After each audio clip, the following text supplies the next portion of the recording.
On te voit bien, je ne sais pas si on va t'entendre correctement. Peut-être pour refaire un peu mes premiers tests son, déjà, merci d'être là ce matin et d'avoir accepté notre invitation. Peut-être peux-tu rapidement te présenter. Je sais que tu es responsable administrative au sein du média. Qu'est-ce que ça veut dire au sein d'un projet comme le média? Voilà. N'hésite pas à te présenter, comme ça, moi, je peux aussi faire un peu les réglages sonores. Ok, bah, merci déjà à toi pour l'invitation. C'était chouette de te rencontrer à la fête de l'UMA et d'échanger et Et puis de oui, oui, on s'est commencer rencontrés, l'échange tout à fait. aussi. Alors, je suis Khadija Gebrani, donc je travaille aux médias depuis presque 4 ans maintenant et je m'occupe de la gestion administrative du média. C'est énormément de choses. Ça veut dire le, comment on gère la société sur tous les aspects d'organisation possibles. Et puis, je suis également membre du directoire de la coopérative du média, parce que le média, c'est une société coopérative d'intérêt collectif. Et donc, c'est gouverné par deux instances, le conseil de surveillance et le directoire. Au directoire, on est 3 salariés, Bertrand Bernier, Thibaut Sens et moi. Et notre rôle, c'est celui un peu de directeur général de la structure. Ok, bon, alors on t'entend bien, c'est parfait. Oui, effectivement, on s'était, alors oui, j'avais pas précisé, mais on s'était rencontrés au village des médias indépendants à la Fête de l'Humanité, hein, cette très belle initiative, enfin, nouvelle initiative au sein de la Fête de l'Humain. Désolé, je vois que tu me vois sur la caméra, mais du coup, j'ai une autre caméra dont je regarde davantage le stream. C'est pas que je ne te regarde pas, j'essaie de bouger un peu. J'ai deux caméras, je suis pas habitué.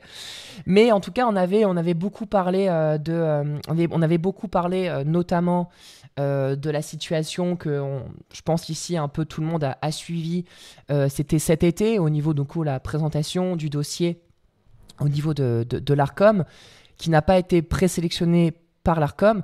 Avant qu'on rentre peut-être un peu plus dans les détails de ce sujet-là, déjà, je voudrais juste dire au chat, si c'est un peu un son de bocal de gauche, mais c'est OK. Ah, parce que je pense que c'est le son de la webcam. Peut-être tu peux te rapprocher un peu.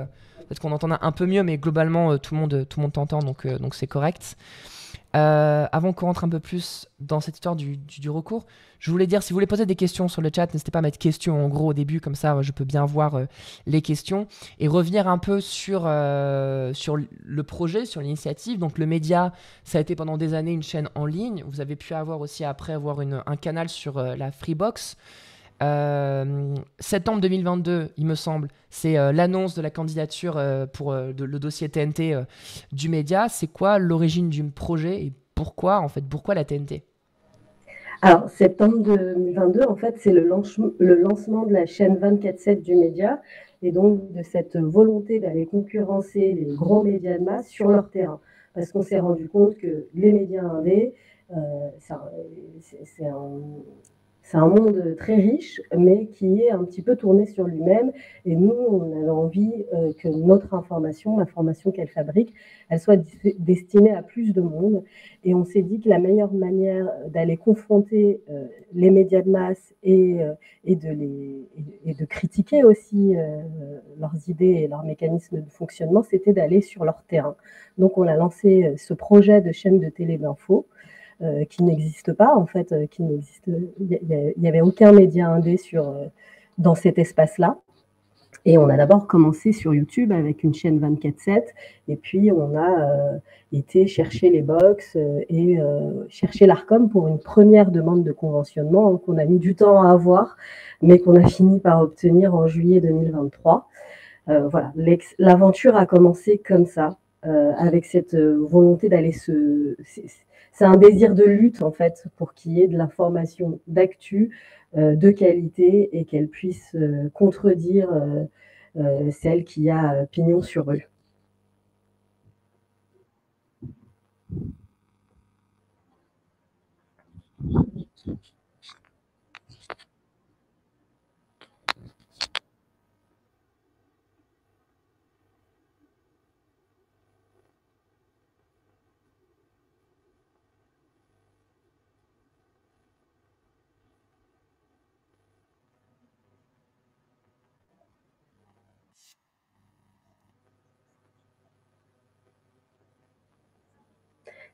C'était un gros chantier, mais ça avait, enfin, Ça n'a pas démarré en septembre 2022 parce qu'on avait déjà tenté. On n'entend pas. Ah, bon, toi tu m'as entendu, mais c'est juste moi, pardon, je suis désolée, j'avais pas vu. Moi, on m'a pas entendu. Alors, ouais, désolé, je demandais juste qu'est-ce que ça faisait un peu d'avoir passé en 24/7. Pardon, voilà. Mais comment vous avez compris la question? Excuse-moi, Khadija, je te laisse reprendre. J'avais juste oublié de couper, de remettre mon micro sur le stream. Pardon. C'est artisanal ici, hein, c'est artisanal, mais on essaie de faire les choses bien, quoi. Moi, j'aime les choses artisanales, au moins, il y a une sincérité. Ouais, c'est ça. On essaie, en tout cas, on essaie. C'est un peu ce qu'on fait aussi aux médias. Je disais qu'on avait, avant le lancement de la chaîne 24/7, hein, c'est un projet qu'on a quand même réfléchi, on avait testé des choses, une matinale, une émission le soir en direct, et puis il y a eu le lancement du 24/7 avec l'arrivée des flash infos en direct. L'idée, c'était de construire une chaîne d'infos mixte avec à la fois de l'actu chaude, mais aussi un recul de l'actualité. Donc la chaîne, elle se constitue comme ça, avec des émissions enregistrées à court terme quand même, et de l'actu et de la réaction à l'actu politique et sociale sur des émissions en direct. Et puis après, on a petit à petit, c'est vraiment artisanal. On a construit une chaîne d'infos de manière artisanale, c'est un peu inédit. Petit à petit, on a construit de nouveaux programmes, par exemple. Derrière les docs, il y a une émission de documentaire en partenariat et en rencontrant des réalisateurs de documentaires indépendants. Beaucoup de choses se sont faites aussi. On a démarré et puis on a construit des choses au fur et à mesure des rencontres et des possibilités. Voilà. Donc ça a été vraiment au fur et à mesure des propositions.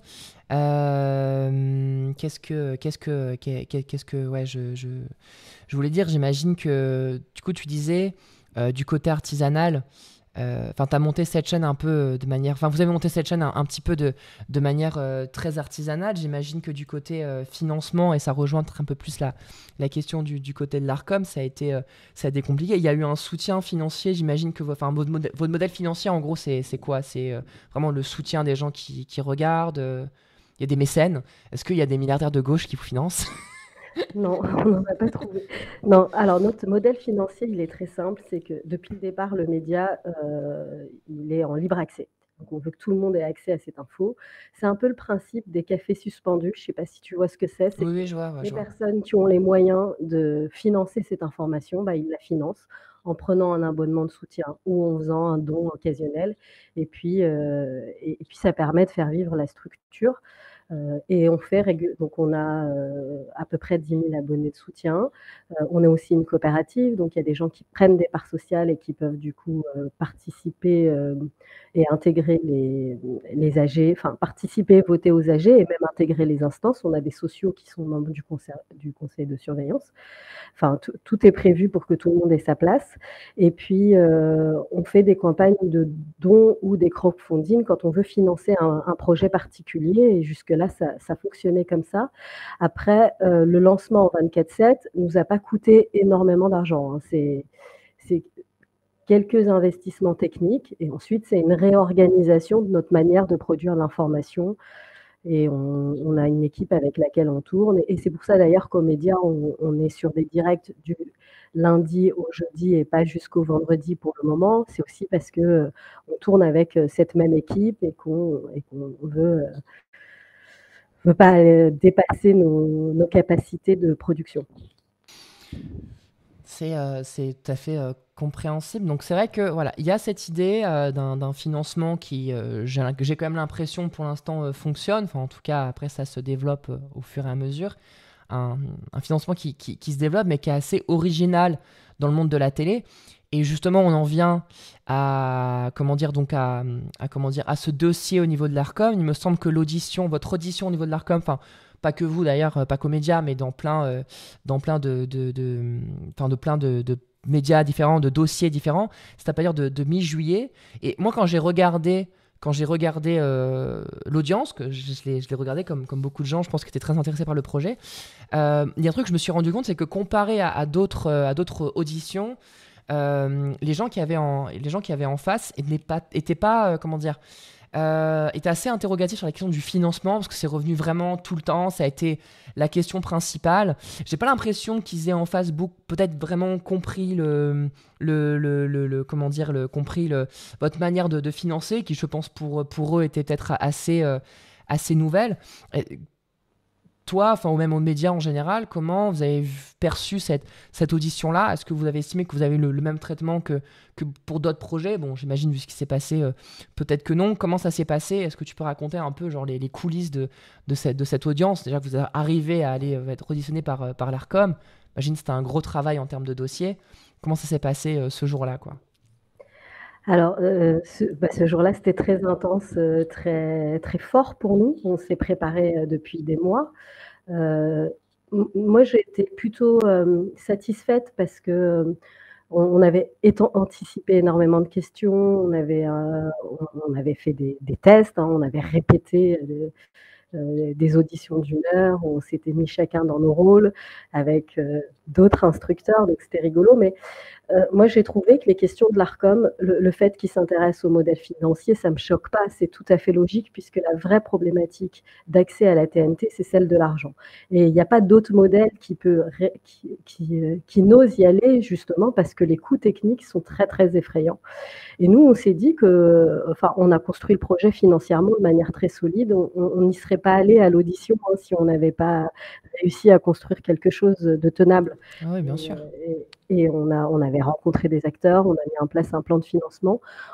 On s'est posé beaucoup de questions sur le financement, mais on a voulu rester égal à nous-mêmes en allant sur une idée de levée de fonds en titre participatif, parce que le titre, je suis désolée, je m'entends un peu en écho. Je ne sais pas si vous... Ah, un peu en écho. Ah, c'est peut-être un peu parce que j'ai mon micro qui est un peu proche de... Attends, je vais essayer de bouger un peu le truc. Alors, je vais plus t'entendre là du tout. J'essaie de bouger un peu le truc et au pire, je vais couper le micro quand tu parles. Ce sera peut-être plus simple. Du coup, je disais... N'hésite pas à reprendre, hein, pardon. Ouais. On a décidé d'aller sur un levé de fonds en titre participatif, parce que le titre participatif, c'est une obligation qui protège la structure. C'est-à-dire que si quelqu'un prend 100 000 euros de titre participatif, il n'a aucun droit de vote aux AG. C'est-à-dire qu'il va prêter cet argent aux médias pour une durée de 7 ans, et que c'est au moment où c'est une durée de 7 ans, mais c'est quand la structure se sent capable de rembourser qu'elle rembourse. Après, il y a toute la question des recettes publicitaires qui attirent énormément de requins sur la TNT, qui permet ensuite de trouver un équilibre au bout de 2 ans pour le média, et d'ensuite d'avoir une chaîne pérenne. Donc on avait étudié tous les aspects. Que les membres du collège nous reposent beaucoup de questions sur cet aspect très concret. Pour moi, c'était aussi plutôt bon signe. C'est une manière de prendre au sérieux un projet, hein. Un appel à candidature TNT, c'est un peu comme un appel d'offres en BTP, hein. On va vérifier que les structures prennent pas de risques financiers. On va vérifier des aspects qui sont pas forcément sexy et que intellectuels. Donc, pour moi, l'audition... on avait atteint nos objectifs, on savait qu'on allait être confronté à un collège qui n'est pas de notre monde et qui a beaucoup de mal à comprendre ce que c'est que l'ESS, ce que c'est qu'une coopérative. Et on a eu l'impression, moi en tout cas j'ai eu ce sentiment personnel, qu'il y a eu un vrai dialogue, que notre message était passé et qu'on a eu de l'écoute. Après, bon, il y a la décision du collège après, mais sur le moment T, moi j'ai vu des visages au départ très fermés, très impressionnant. Et puis, au fur et à mesure de l'échange, des gens des regards de connexion, des gens qui comprenaient le projet. Et d'ailleurs, quand on a appris la décision du collège, c'est le président de l'ARCOM qui m'a appelé, et la première chose qu'il m'a dite, c'est qu'on avait suscité l'intérêt de tout le collège, que vraiment notre dossier était très intéressant et était sérieux et était bon, quoi. Il nous a plutôt félicité après me dire que c'était terminé. Mais du coup, non, mon micro, c'est bon, je crois qu'il est plus coupé. On avait un peu parlé à la fête de l'UMA quand on s'était rencontrés, mais peut-être tu peux redire pourquoi, si le dossier a apparemment créé de l'intérêt pour l'ARCOM, pourquoi il n'a pas été présélectionné, vu qu'apparemment vous avez un modèle économique qui était certes original pour eux, mais en tout cas solide, vous apportez des, comment dire, des éléments. Leur dossier a attiré leur attention, pourquoi ça n'a pas été présélectionné selon toi?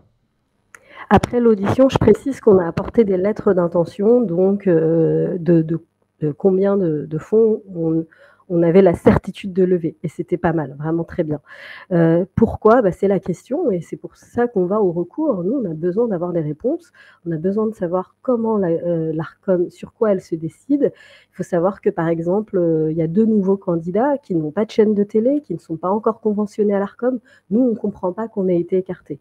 On a déjà un conventionnement à l'ARCOM et on est considéré comme une chaîne d'infos politique et générale. On est diffusé sur Free, on va être diffusé sur Molotov. Là, on va lancer une bagarre pour être diffusé sur Notebox. On a une chaîne qui existe depuis 2 ans, qui fonctionne bien, qui a son public. C'est à l'ARCOM qu'il faut poser la question. Et le Conseil d'État, pour le coup, fait son travail puisqu'il a demandé à l'ARCOM de répondre aux questions du recours. Donc on attend avec impatiemment les réponses. C'est ce qu'on conteste, c'est la légalité, le fondement légal de ces décisions opaques où il y a zéro transparence, quoi. Parce que j'imagine, tu me racontais un peu, mais j'imagine que toi, quand tu as appris ça, quand vous avez appris ça, ça a mis un peu un coup, j'imagine, pour l'équipe. Là, actuellement, au niveau du Conseil d'État, ça en est, en fait, ça en est où là, le recours exactement? Alors, oui, ça avait mis un coup à l'équipe. Moi, je m'étais préparée psychologiquement parce que j'ai beaucoup cru les derniers jours et puis je me suis dit, bon, rappelle-toi que dans le monde réel, euh, la société dans laquelle on vit est compliquée. J'avais du mal à croire que l'ARCOM ait autant de courage. Ils en ont eu quand même en écartant C8 et je pense que pour eux, c'était peut-être trop. Ça, c'est mon point de vue perso. Et après, le dire à l'équipe, ça a été pour moi un peu dur parce qu'on avait peur que ça retombe, mais j'avais déjà dans ma tête anticipé ce recours. Alors, le recours, on l'a déposé en septembre, là, juste avant la fête de l'UMA. Ce qui est très positif, c'est que alors on a déposé 2 recours, pardon, un référé de suspension pour suspendre la décision et un recours sur le fond pour aller questionner sur le fond la décision de l'ARCOM et la légalité du processus. Nous, ce qu'on questionne vraiment, c'est la légalité de cette présélection qui est très opaque et dont on a très peu d'infos. Et ce qui se passe, ce qui est arrivé, ce qui est assez rare, bon, le Conseil d'État a rejeté le référé, mais c'est un rejet passerelle. Ça veut dire qu'en réalité, le Conseil d'État a estimé que c'était plus urgent d'aller traiter la question sur le fond que de traiter le référé. Ça prend à peu près la même durée. Hein. S'ils avaient accepté le référé, ça aurait été jugé en novembre. Mais là, on va juger sur le fond d'ici novembre, ce qui est assez rare que le Conseil d'État prenne comme ça d'assaut un recours. Et là, il y en a plusieurs, puisque il y a d'autres chaînes, Énergie 12 et C8 aussi, qui ont fait un recours. Parce que concrètement, donc, ça veut dire que le Conseil d'État a directement dit qu'il ne jugerait pas sur la forme, mais qu'il jugerait sur le fond. Est-ce que ça veut dire que ça traite plus rapide en termes de traitement ou ça change pas grand-chose? Enfin, sur le fond, ouais, vraiment, qu'est-ce que ça change? Tu penses que tu penses surtout ça dit quoi de la potentielle décision du Conseil d'État à ce sujet? En fait, ce que ça dit, sur le fond, ça aurait pu prendre entre 1 an et demi, 2 ans. Donc là, on gagne réellement du temps. D'ici novembre, c'est en 2025 que les chaînes sélectionnées pourront accéder à leur fréquence TNT. Donc d'ici novembre, rien ne sera joué encore. Donc on est dans les temps pour remettre en question la décision. Ça peut vouloir dire plusieurs choses. Un, que le Conseil d'État estime qu'il n'y a rien à dire et qui veut très vite, parce que nous, on questionne les fondements légaux, qui veut très vite dire que le processus est irréprochable et qui veut l'acter. Et dans ce cas-là, c'est le jeu. Hein. On comprendra qu'en France, pour avoir accès à des fréquences TNT, le régulateur qui délivre ces fréquences n'a pas de contrat à rendre. Ça voudrait dire qu'on vit dans cette société-là. Et il peut aussi très bien dire le processus, cette présélection n'a pas de fondement légal, on la remet en jeu Et du coup, ça fera jurisprudence et il va falloir trouver un nouvel moyen de sélectionner les chaînes. Et dans ce cas-là, c'est plutôt une bonne nouvelle pour nous, tout est remis en jeu. Ça annule la décision du 24 juillet. Donc nous, évidemment, on espère que ça soit la deuxième solution. Maintenant, c'est la première. On continuera à interroger ce système et on ira plus loin. Il y a une question de Aerosim sur le chat auquel la chaîne Twitch de le Média TV officiel a répondu au taquet, mais je te la reposer si tu veux apporter des précisions. Aerosim qui demande qu'est-ce qui se passerait si le recours donne quelque chose. Est-ce qu'il y aura de nouvelles auditions? Est-ce que ce sera de nouvelles auditions juste pour le média? Ou est-ce qu'ils vont réinterroger tout le monde? Est-ce que le processus sera à zéro? Enfin, qu'est-ce qui va se passer en fait? On redémarre à zéro. Donc, il peut y avoir de nouveaux candidats. Il y aura un nouvel appel à candidature et on redémarre à zéro. Ça se trouve, certains candidats ne voudront plus participer. C'est déjà arrivé, en fait, que le Conseil d'État, alors pour le coup, c'était le CSA, c'était tout au début du lancement de la TNT, retoque une décision de l'Arcom et donc ils ont rejoué les cartes. Et ça voudrait dire, par exemple, que si du coup il y a tout un truc, C8 pourrait représenter un dossier, quoi. Donc peut-être que ça se trouve, vous allez peut-être gagner, vous allez peut-être aussi redonner à C8 une chance de réexister, Alors, quoi.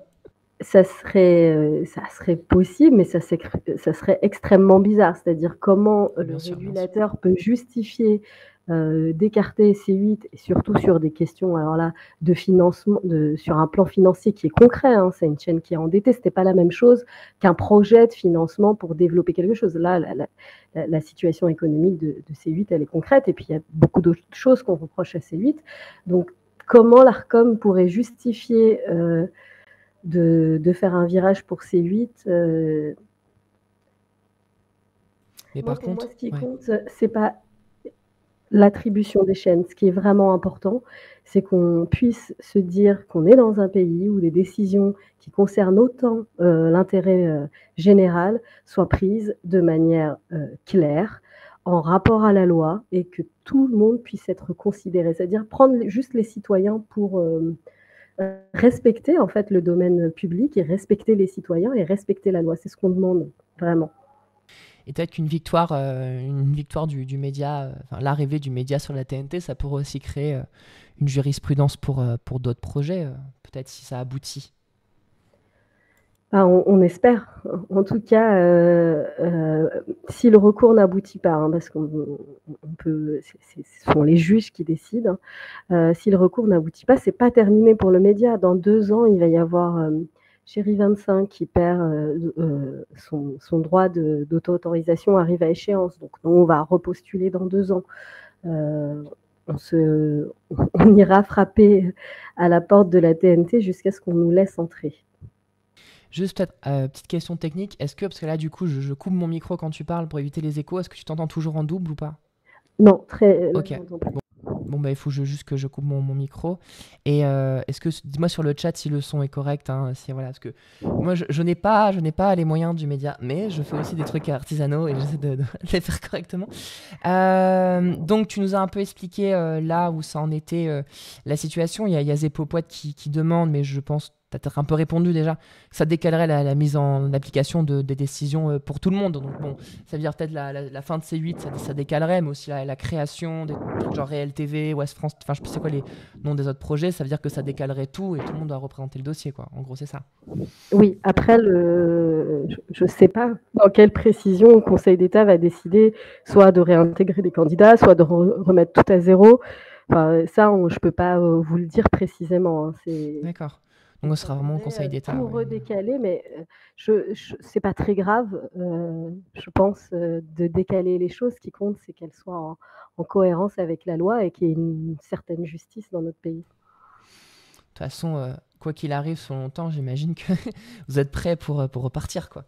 Mais peut-être question un peu plus générale. Alors juste avant, parce que je vais reposter, j'ai vu la chaîne du média qui avait posté le lien, donc je le remets sur le chat pour soutenir le projet du média. Vous pouvez aller signer la pétition qui est sur lemediatv.fr/campagne. N'hésitez pas à aller la signer. Moi, je la signerai après l'émission. J'ai oublié de le faire, pardon, j'ai oublié de le faire, mais je vais le faire. Je le ferai, j'y ai pensé, je vais y penser. Moi, j'avais peut-être une question un peu plus générale.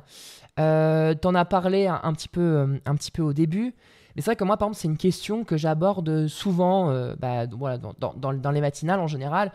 Je discute souvent voilà, du soutien à apporter aux médias indépendants, de l'intérêt qu'ont les médias indépendants à exister, quelle place ça donne politiquement. Et c'est vrai que moi, je parle souvent du fait, j'ai tendance à croire qu'on a un peu, au niveau des médias indépendants, à beaucoup rester sur Internet parce que voilà, c'est un peu aussi une facilité, ça permet c'est un peu plus facile d'accès, etc.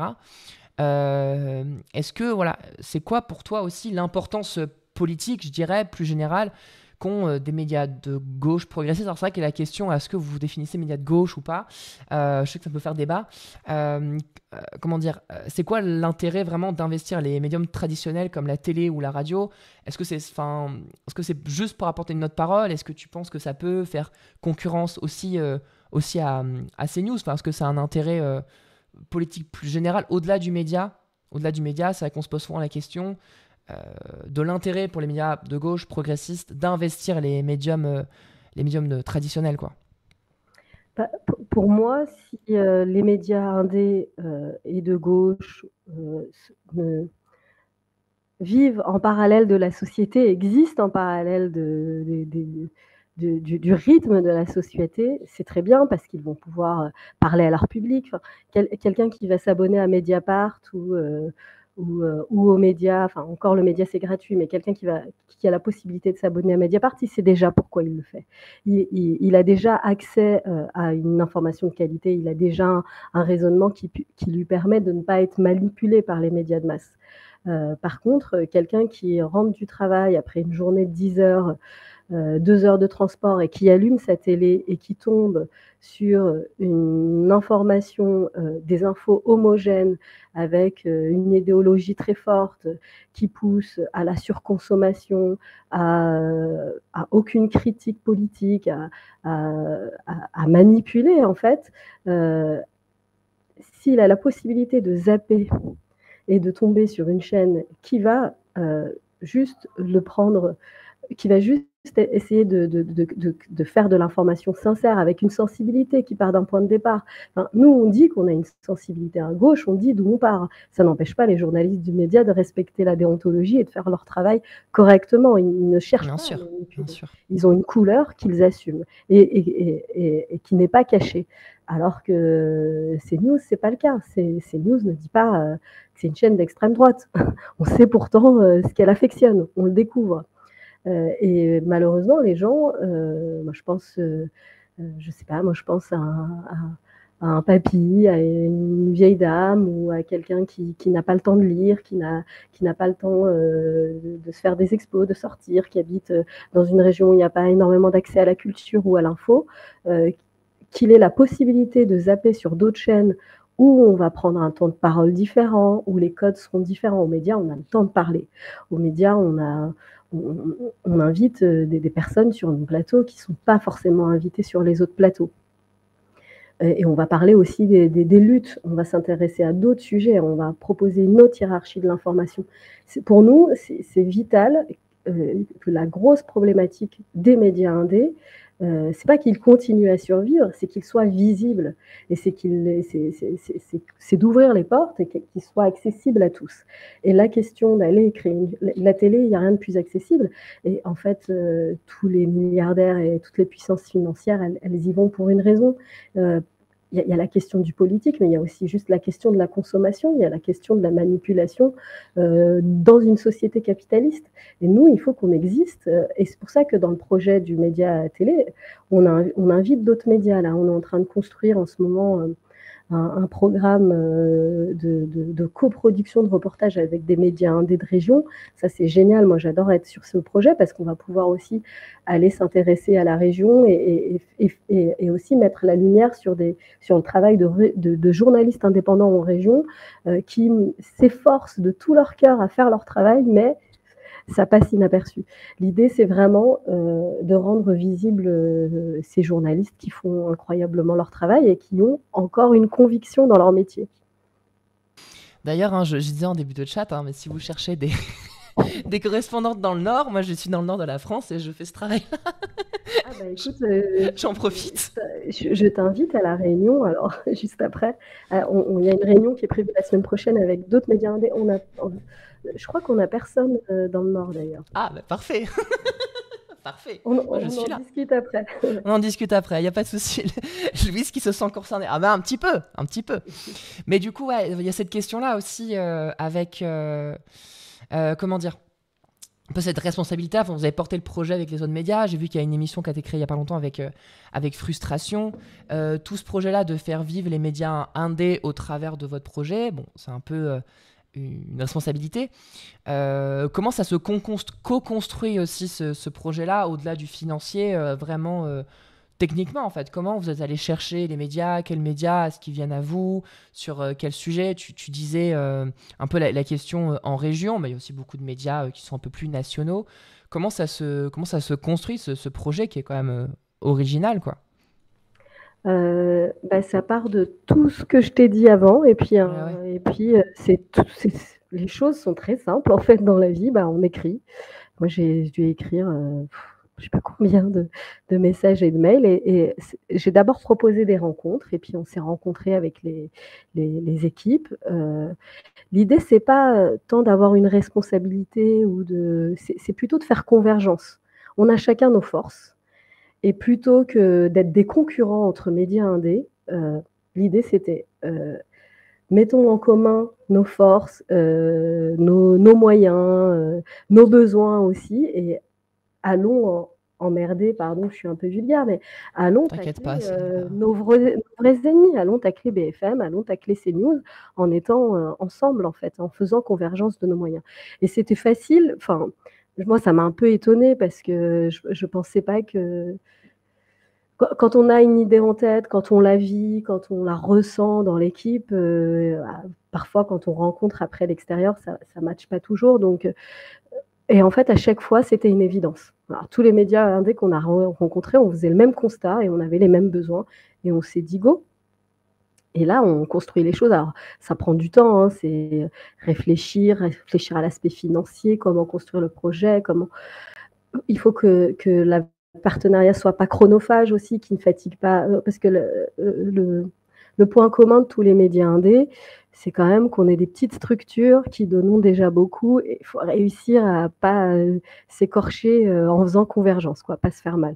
Il faut pas que ça soit un choc, faut s'embrasser, quoi. Et du coup, ça s'est fait comme ça, à la rencontre humaine et puis ensuite à la construction, à l'écriture. Et là, c'est encore du travail, hein, tout n'est pas mis en place encore, hein. Je me posais aussi un peu la question, parce que je l'ai remarqué un peu en milieu d'émission, parce que j'ai vu sur le chat quelqu'un en parler. La très belle affiche qui est derrière toi, on n'est pas très très content. Mais j'imagine qu'aux médias, du coup, vous n'êtes pas très très content en général, vu les sujets un peu que vous abordez. Mais est-ce qu'il y a quand même, il y a quand même des choses qui vous rendent content, des choses un peu qui donnent raison d'espérer, quoi? Alors, il y a plein de choses. Il y a le retour des gens. Enfin, ça, c'est vraiment, moi, c'est mon c'est mon antidépresseur, hein. Des fois, quand c'est un peu trop dur, j'aime bien aller lire, les messages, les mails, les commentaires. Il y a l'idée, qu'on se bat pour quelque chose. Enfin, pour moi, la lutte, c'est très porteur. Je pense que, personnellement, j'arrêterais si j'ai pas la flamme et si je sais pour moi, le projet nous dépasse. C'est pas une question d'individu dans un projet. Moi, j'approche mon travail comme un projet qui me dépasse et je le fais pour le projet. Et ça, c'est très moteur. Après, bon, on est une équipe plutôt jeune. Il y a des gens qui se connaissent depuis longtemps, d'autres, il y a des nouveaux aussi. Toute cette diversité, ces différences-là, elles sont riches. Et puis, en fait, tout va bien. Enfin, on n'a pas vocation non plus à porter le poids du monde sur nos épaules. Moi, je rappelle souvent qu'on ne sauve pas des vies, parce que des fois, parfois, s'il y a un couac technique ou s'il y a un bug ou s'il y a une problématique, on a tendance à paniquer. Et moi, je dis, bon, c'est pas grave, c'est que du média, de la télé. Même si le projet est très sérieux, Et je me perds un peu, je me souviens plus de la totalité de ta question, pardon. C'est quoi tes raisons de garder espoir, quoi? Et mes raisons de garder espoir, c'est waouh, quel chemin on a fait là en 2 ans.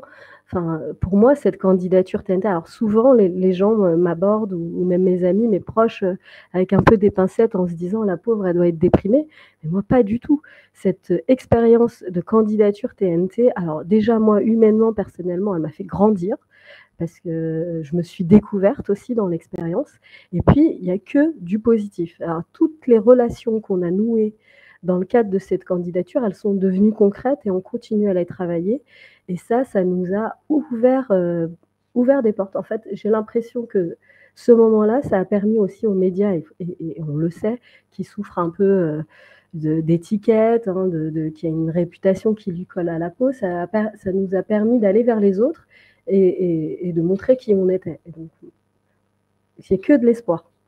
Et j'ai bien envie que le Conseil d'État nous donne encore plus d'espoir en tapant sur les doigts de l'Arcom. Ah bah écoute, nous on espère aussi, hein. Là, il y a le média sur Twitch qui dit il y a un projet INSKI qui va naître très prochainement pour faire synergie entre des coopératives médiatiques comme la nôtre et d'autres coopératives. Ça qui est intéressant aussi, c'est que ça fait vraiment vivre un projet d'économie sociale et solidaire au sein des médias, quoi, et ce qui est très neuf. D'ailleurs, parce que je vois là qu'il y a le média TV officiel.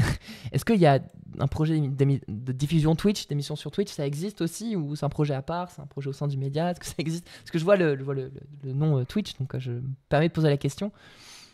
On en parle.